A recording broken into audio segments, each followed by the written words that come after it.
Assalamualaikum warahmatullahi wabarakatuh. Alhamdulillahi rabbil alamin wa bihi nasta'inu ala umurid dunya waddin.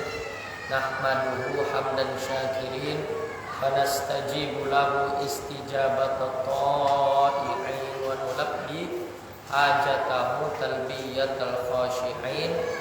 Allahumma salli wa sallim wa barik ala sayyidina Muhammad wa ala ali sayyidina Muhammad. Allahumma anfa'na bima 'allamtana wa 'allimna ma yanfa'una warzuqna uluman tanfa'una fid dini wad dunya wal akhirah. Allahumma faqihna fid din wa 'allimna at-ta'wil. Rabbi shrah li sadri wa yassir li amri wahlul 'uqdatam min lisani yafqahu qawli. Bapak Ibu yang dirahmati Allah, mari kita meningkatkan syukur kita kepada Allah Subhanahu wa taala atas berbagai macam limpahan nikmat, rahmat, karunia, pertolongan dan petunjuk yang senantiasa tercurah kepada kita semua, sehingga kita dapat berkumpul di masjid yang sama-sama kita cintai ini. Kemudian salawat bertampaikan salam tak pernah bosan untuk selalu kita hadiahkan kepada junjungan kita, teladan kita, Nabi besar Muhammad sallallahu alaihi wasallam. Allahumma salli wa sallim wa barik alaihi. Semoga dengan memperbanyak salawat kepada Nabi Muhammad, kelak di hari kiamat kita termasuk umat-umatnya Nabi Muhammad yang mendapatkan syafaat. Amin ya rabbal alamin. Bapak Ibu yang dirahmati Allah, melanjutkan kajian fikih kita yang mana kita sudah menyelesaikan bagian-bagian terpenting pada bab thaharah. Maka hari ini kita sudah masuk pada bab sholat, yang mana tepatnya kita akan membahas syarat-syarat wajib sholat. Sah atau tidaknya sholat seseorang itu sangat bergantung dengan bagaimana ia memenuhi syarat-syarat dan rukun-rukun yang berlaku pada sholat. Ada kesamaan dan perbedaan antara syarat dan rukun. Syarat dan rukun kesamaannya adalah kedua-duanya merupakan ketentuan-ketentuan yang harus dipenuhi. Artinya kalau ketentuan-ketentuan tersebut tidak dipenuhi, maka sholatnya tidak sah. Hanya bedanya, syarat itu adalah ketentuan yang harus dipenuhi di luar sholat, sedang rukun adalah ketentuan-ketentuan yang harus dipenuhi di dalam sholat. Nah, syarat itu ada dua. Yang pertama syarat wajib sholat, dan yang kedua syarat sah sholat. Pada kesempatan yang berbahagia ini kita akan membahas syarat wajib sholat. Para ulama mazhab Syafi'i menyatakan bahwa syarat wajib sholat itu ada tiga. Yang pertama Islam, yang kedua baligh, dan yang ketiga berakal. Yang pertama Islam. Wajib bagi setiap muslim, laki-laki maupun perempuan, untuk mengerjakan sholat. Makanya Bapak Ibu, para ulama sepakat. Artinya kalau ada yang memberikan pendapat bertentangan dengan yang akan saya nyatakan ini, dia bertentangan dengan pendapat para ulama. Mazhab Hanafi, Maliki, Syafi'i dan Hambali itu sepakat untuk berpendapat bahwa orang yang meninggalkan sholat, dia wajib mengqadha sholat yang ia tinggalkan. As-sholatu miftahu kullil a'mal. Sholat itu adalah kunci dari semua amal ibadah. Maksudnya apa? Tak ada nilainya meskipun Bapak Ibu sedekah 100 juta sekalipun, kalau Bapak Ibu tak sholat, kebaikan-kebaikan dan ibadah-ibadah yang Bapak Ibu lakukan itu sebelum dinilai, penilaiannya jatuh pada sholat terlebih dahulu. Kalau beres sholatnya, barulah kebaikan-kebaikan tersebut mendatangkan manfaat kepada Bapak Ibu. Tapi kalau sholat saja Bapak Ibu tinggalkan, maka kebaikan dan ibadah-ibadah lainnya itu menjadi tiada berarti. Sehingga sholat sunnah 1000 rakaat sekalipun itu tidak akan pernah dapat mengganti 2 rakaat sholat subuh. Membangun 10 masjid, bukan menyumbang untuk pembangunan masjid, ini membangun 10 masjid sekalipun tidak akan pernah bisa mengganti 1 waktu sholat yang ia tinggalkan. Makanya Bapak Ibu, kalau dulu pernah meninggalkan sholat, segeralah untuk mengqadha sholat. Ustaz, kalau udah terlalu banyak bagaimana? Udah tak ingat lagi berapa, maka gunakan sisa dari hidupmu untuk mengqadha sholat-sholat yang dulu yang pernah Bapak Ibu tinggalkan. Sehingga jalan alternatifnya bagi yang kita sudah terlalu banyak meninggalkan sholat, silahkan qadha sholat setiap selesai mengerjakan sholat wajib yang dikerjakan pada waktu tersebut. Habis sholat subuh, qadha sholat subuh. Habis sholat zuhur, qadha sholat zuhur. Habis sholat asar, qadha sholat asar. Meskipun sebenarnya yang namanya qadha nggak mesti di waktu tersebut, namanya juga udah mengganti. Sebenarnya bisa saja kalau dulu pernah ninggalin sholat subuh, ngerjainnya di waktu isya, bisa saja. Namanya juga sudah mengqadha. Tapi bagi yang sudah terlalu banyak meninggalkan sholat, maka ringannya silahkan qadha setiap sholat yang ditinggalkan setelah mengerjakan sholat pada waktu tersebut. Adapun orang kafir, mereka tidak diwajibkan sholat. Kenapa? Ya karena mereka kafir. Kalaupun mereka sholat, maka sholatnya tidak diterima. Akan tetapi mereka akan mendapatkan hukuman kelak di akhirat.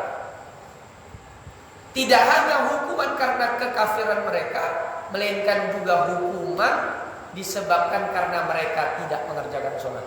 Jadi berdobel itu. Bapak Ibu tahu nggak? Orang yang meninggalkan sholat, dia akan dimasukkan di dalam api neraka selama 80 tahun. Satu waktu sholat saja. Satu waktu sholat saja Bapak Ibu tinggalkan, dimasukkan ke dalam neraka selama 80 tahun. Bukan 80 tahun hitungan di dunia, 80 tahun hitungan akhirat. Satu hari di akhirat ka'al pisanah 5 tahun dulu.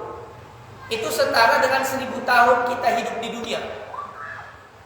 Hitunglah itu. Berarti 80 dikali 1000, 80 ribu. Satu waktu sholat Bapak Ibu tinggalkan 80.000 tahun dalam api neraka. Coba lah itu. Ngeri kan itu. Makanya orang kafir itu di samping dihukum karena kekufuran mereka, mereka juga dihukum karena meninggalkan sholat. Adapun kita yang meninggalkan sholat, maka kelak di akhirat dihukum karena kita meninggalkan sholat saja. Tapi itu pun 80.000 tahun masuk dalam api neraka. Sanggup Bapak Ibu menahannya? Nah, kalau seorang muslim yang meninggalkan sholat itu wajib mengqadha sholatnya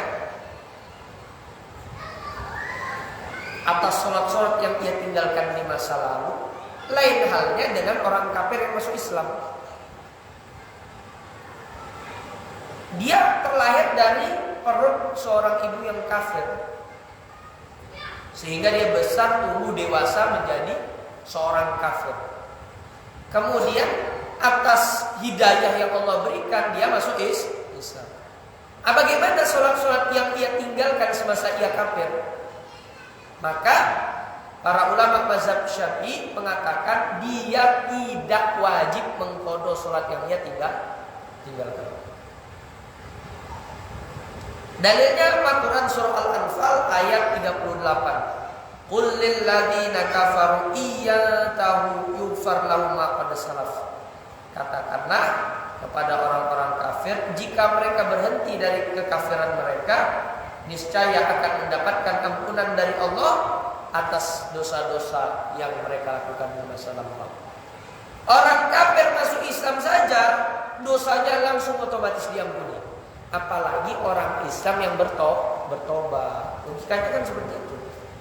Makanya dalam salah satu riwayat hadis dikatakan at-taibu kaman la zanbala. Orang yang bertobat, begitu dia selesai bertobat, dia seperti orang yang tidak berdosa. Makanya Bapak Ibu, kita itu diperintahkan untuk menyegerakan tobat, tidak hanya dari dosa-dosa besar, melainkan juga dosa-dosa kecil.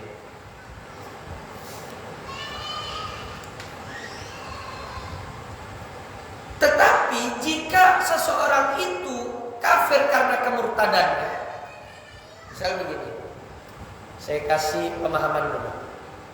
Kalau orang yang memang dari kecil Islam, besar tumbuh, dewasa menjadi seorang muslim, setelah ia balik dia meninggalkan sholat, maka dia wajib mengqadha sholat tersebut. Kalau dia terlahir, besar tumbuh menjadi seorang kafir, kemudian dia masuk Islam mu'allaq, maka sholat-sholat yang ia tinggalkan sewaktu dia masih seorang kafir, dia tidak mesti mengqadha. Nah, ini ada orang lahir sebagai muslim, besar tumbuh sebagai muslim, kemudian dia murtad keluar dari agama Islam. Setelah sekian lama murtad, dia masuk Islam kembali. Kalau di kalangan selebritis kan biasa kayak itu. Keluar dari agama ini, masuk agama ini, kemudian pindah lagi ke agama yang sebelumnya. Nah, pernah kita lihat di kalangan artis ada yang seperti itu. Jadi dia Islam, murtad, Islam lagi. Sholat yang ia tinggalkan pada saat murtad, itu dia wajib mengqadhanya. Setahun dia murtad, berarti selama setahunlah dia mesti mengqadha sholat yang ia tinggalkan. Kemudian apa hukum kebaikan-kebaikan yang dilakukan oleh orang-orang kafir? Kafir kan bukan berarti jahat, ya enggak? Sepakat nggak Bapak Ibu? Orang kafir bukan berarti jahat. Dan Bapak Ibu kira kalau orang kafir berarti jahat, hanya mereka tidak beriman. Dalam urusan akhirat mereka masuk neraka dalam pandangan kita. Tapi apa di dunia mereka pasti jahat? Enggak kan? Saya ada kawan kafir baik sama saya. Ada nggak muslim yang jahat? Ada. Yang ketangkep pimpinan Tanjung Balai, wali kota kita, Islam nggak? Islam, korupsi. Nah, jadi kafir bukan berarti jahat, muslim bukan pasti baik. Tetapi Islam tidak pernah mengajarkan keburukan. Nah, apa hukum kebaikan yang dilakukan oleh orang-orang kafir? Misalnya ada orang kafir yang jujur, ada orang kafir yang amanah, ada orang kafir yang dermawan. Saya dulu Bapak Ibu pernah nabrak orang, hancur keretanya, sakit orangnya. Kemudian saya bertanggung jawab, saya perbaiki keretanya, orangnya saya obati. Ini kejadiannya sewaktu saya masih di Tanjung Merawah. Jadi sewaktu saya mau memperbaiki keretanya, saya datang ke Jalan Tritura. Jadi Medan itu ada jalan namanya Jalan Tritura. Di situ jual spare part. Saya tanya, Bang, ini berapa memperbaiki kerusakan ini? 800. Tanya toko sebelah, berapa Bang? 800. Sebelahnya lagi berapa? 900. Sebelahnya lagi berapa bang? 1.200.000. Ini penjualnya muslim semua Bapak Ibu. Kemudian pulang saya, konsultasi saya sama kawan saya yang mengerti. Bilang kawan saya, beri, kau datang aja ke jalan masjid. Di sana itu pusatnya. Saya kira namanya jalan masjid, yang jual itu bepeci. Rupanya namanya saja yang jalan masjid. Penjualnya matanya sipit semua. Alias orang Cina. Saya tanya, kok ini kok kereta saya rusak, berapa laku ini perbaikannya kok? Ganti-ganti spare partnya 350.000 katanya. Mau sama orang muslim dibilangnya 900. Sama Cina justru 350.000. Pertama kali saya nyampe Tanjung Balai, saya beli perlengkapan untuk rumah. Salah satunya kain pel. Memang kebiasaan keluarga kami kalau beli kain pel itu merek Nagata, yang dia itu kain warna biru, kuat tahan lama. Pergi saya ke Pajak Bahagia, ke toko yang muslim. Kak, ada Nagata? Oh tak ada. Yang ada di bawah Nagata sedikit. Berapa? 65. Gak ada, saya tawar Bapak Ibu. Saya ambil bawa ke rumah. Nyapu, ngepel, patah langsung. Langsung patah pada saat itu. Besoknya saya pergi ke Jalan Sudirman, arah ke Bundaran, kan banyak tuh grosir-grosir Cina. Saya tanya sama penjualnya, Ci berapa ini Ci? Ada Nagata? Saya tanya dulu, ada Nagata Ci? Ada. Berapa Ci? 55 katanya. Bayang kami jangan beli sama yang Islam 65. Beli sama yang Cina yang asli justru 55. Di kampung kami Bapak Ibu, nggak tahu ya kalau orang Cina di sini. Kalau di kampung kami setiap tahun itu orang Cina itu mereka membuang bertonton ikan lele. Karena mereka punya anggapan ikan lele itu pembawa siang. Jadi mereka buanglah bertonton. Kami nangkep di sungai. Jadi kami ambil itu ikan lele. Bagi mereka ikan lele itu siang, bagi kita ikan lelenya itu kita tangkap, kita makan itu siang, kan? Nah jadi orang Cina di sana itu seperti itu. Dibuangnya lele bertonton.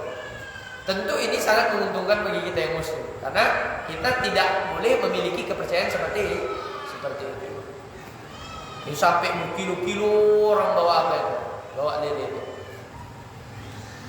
Nah, apa hukum kebaikan yang dilakukan oleh orang-orang kafir? Adakah kebaikan tersebut mendatangkan manfaat baginya?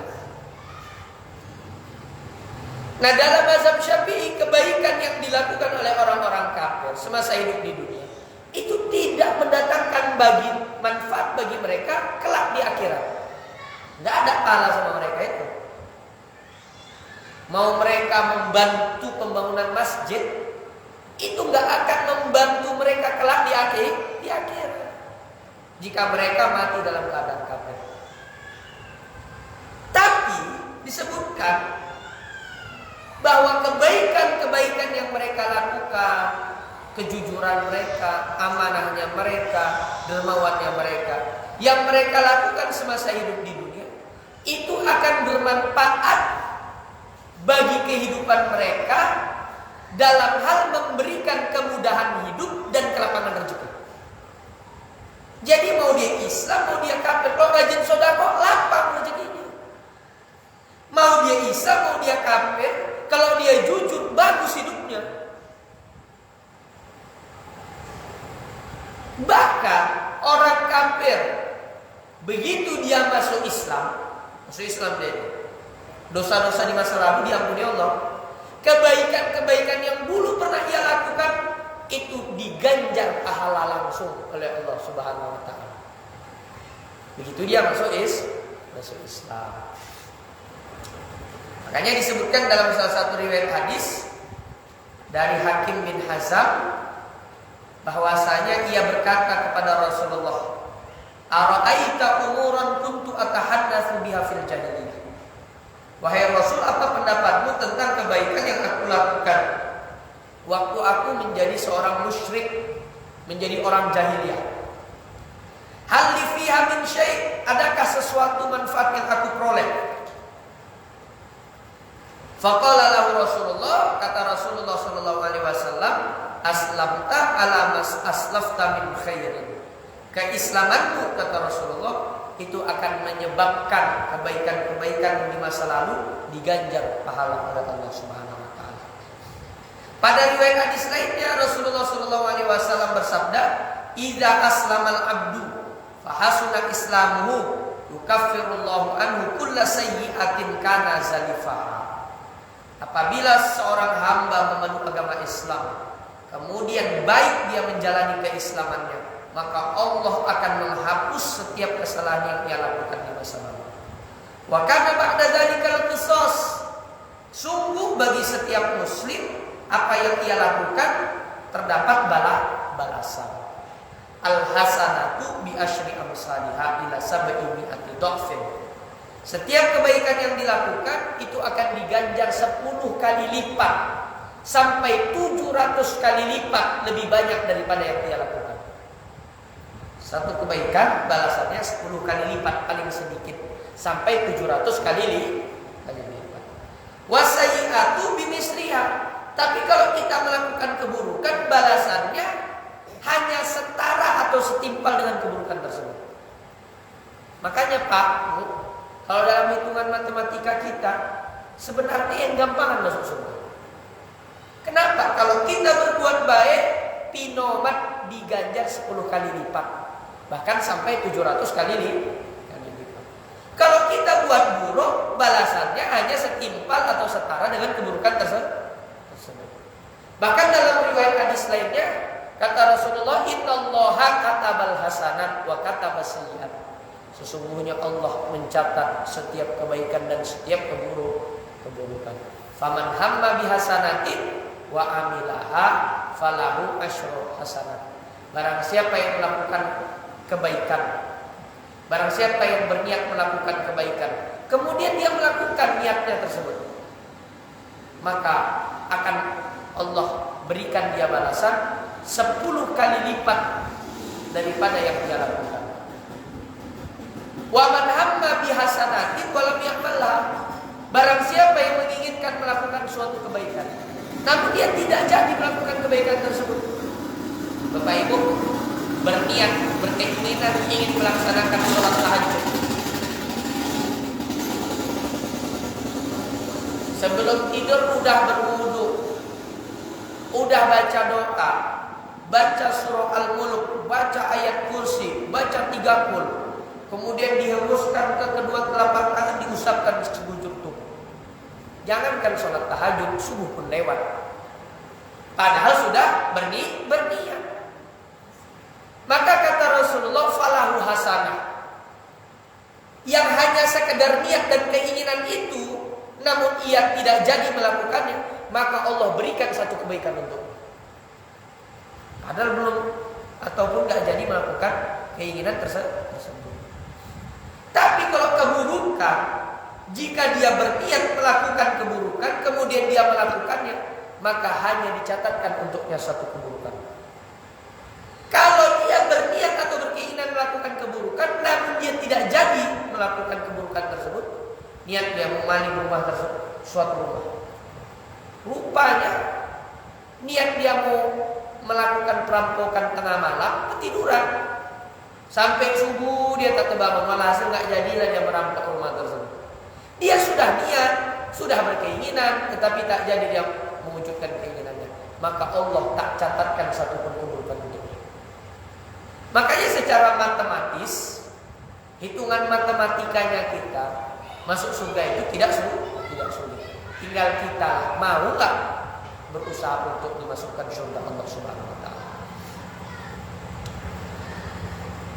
Nah, ini yang pertama ya. Yang pertama di antara syarat wajib sholat yaitu Islam. Yang kedua baligh. Nah, baligh itu ciri-cirinya ditandai dengan dua hal bagi perempuan. Yang pertama yaitu ditandai dengan perubahan. Kalau seandainya si perempuan tak kunjung mimpi basah dan tak kunjung menstruasi, sebagaimana laki-laki juga tak kunjung mimpi basah, maka umur 15 tahun dia sudah dianggap balik.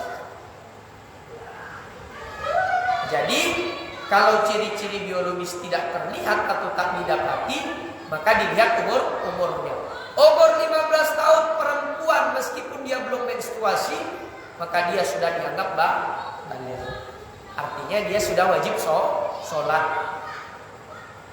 Laki-laki berumur 15 tahun dia belum juga mimpi basah, maka dia sudah dianggap balik karena sudah berumur 15 tahun. Artinya dia sudah wajib sholat. Namun meski begitu, Bapak Ibu yang dirahmati Allah, anak kecil sudah diperintahkan mengerjakan sholat begitu dia berumur 7 tahun selama-lamanya. Artinya dari umur 4 tahun kalau mau dibiasakan, ya sudah boleh, bahkan baik. Tetapi selama-lamanya umur 7 tahun itu sudah mesti diperintahkan untuk mengerjakan sholat. Bukan karena itu kewajiban, melainkan sebagai pembiasaan.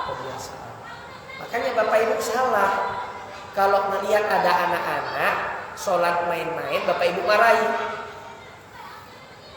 Kenapa? Karena mereka datang ke masjid bukan untuk sholat dengan cara yang benar, melainkan untuk pembiasaan. Asal mereka datang ke masjid saja sudah syukur.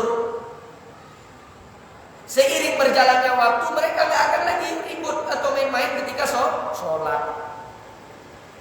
Kalau anak-anak kecil ini mau kemana pun main-mainnya ketika sholat, mereka meninggal di saat masih kecil pasti masuk surga.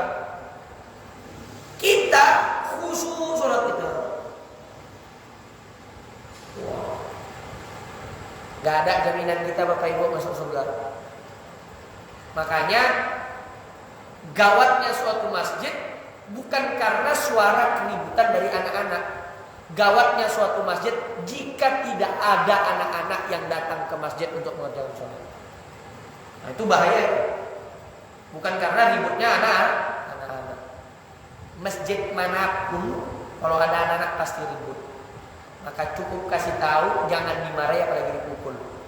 Jangan sampai gara-gara kita dia jerah. Males sekali pernah ke masjid marah-marah juga itu. Pojam enggak waktu. Jangan sampai seperti itu. Karena bagi mereka datang ke masjid, sholat itu bukan untuk menjalani kewajiban, melainkan untuk pembiasaan. Kitanya Bapak Ibu yang sudah baligh ini sholat untuk memenuhi kewajiban. Umur 7 tahun selama-lamanya dia sudah diperintahkan mengerjakan sholat. Umur 10 tahun kalau seandainya dia juga tidak mau mengerjakan sholat, maka kita orang tuanya berhak untuk memukul, bukan mukuli. Beda itu memukul sama mukuli. Memukul yang dimaksud di sini memukul dengan tangan, bukan dengan kayu, bukan dengan rotan ikat pinggang. Memukul yang dimaksud di sini adalah pukulan yang tidak meninggalkan bekas apalagi luka. Memukul yang dimaksud di sini adalah memukul bagian pinggang ke bawah, bukan bagian pinggang ke atas. Jadi yang boleh dipukul bagian pinggang ke bawah. Itu pun jika kita yakin bahwasanya dengan pukulan kita itu akan memberikan efek jerah sama anak kita. Kalau seandainya kita tahu anak kita ini makin dipukul makin nakal, kan ada model anak kayak gitu, makin dipukul makin menjadi, maka jangan peringatkan dia dengan metode pukulan. Cari cara yang lain. Mungkin dengan melakukan pendekatan layaknya teman, ataupun panggil ustadz untuk menasihati anak Bapak Ibu. Nah, jadi tujuan kita mukul itu untuk memberikan efek jerah atau memberikan peringatan. Kalau anak ini dipukul dia modelnya makin menjadi, justru malah jangan dipukul. 3 di antara syarat wajib sholat yang mesti diketahui di sini adalah berakal. Makanya tidak wajib sholat orang yang kehilangan akal. Siapa yang kehilangan akal diantaranya? Orang gila. Kalau ada orang gila jangan dipaksa sholat. Ada pula masjid yang ada orang gilanya sholat di masjid itu merusuh walhasil. Merusuh. Begitu selesai sholat saya ceramah, merusuh lagi, jerit-jerit lagi di ruang teras apa itu masjid itu. Ya Allah, dalam hati saya. Kenapa orang diajak sama salah satu jamaah sholat kau katanya. Orang gila itu tidak wajib sholat. Namanya juga udah gila. Nah, bagaimana hukum sholat yang tidak dikerjakan semasa orang itu gila? Jika gilanya bukan karena zat-zat terlarang, misalnya dia stres karena masalah, atau stres karena penyakit, gila jadi kehilangan akal, maka dia tidak wajib mengqadha sholatnya, namun disunnahkan untuk mengqadha atau mengganti sholat-sholat yang ia tinggalkan semasa ia gila. Begitu ia tersadar. Tapi kalau seandainya kegilaannya karena mengkonsumsi zat-zat terlarang, ada orang gila karena menyabu Bapak Ibu. Tetangga saya dulu di kampung, pas depan rumah saya, gila. Kenapa? Karena udah terlalu sering sabu. Gila. Maka orang yang kehilangan akalnya disebabkan karena zat-zat terlarang, dia wajib mengqadha sholat yang ia tinggalkan semasa ia gila. Begitu ia tersadar dari kegilaannya. Nah, Bapak Ibu yang dirahmati Allah, nah ini penting ini.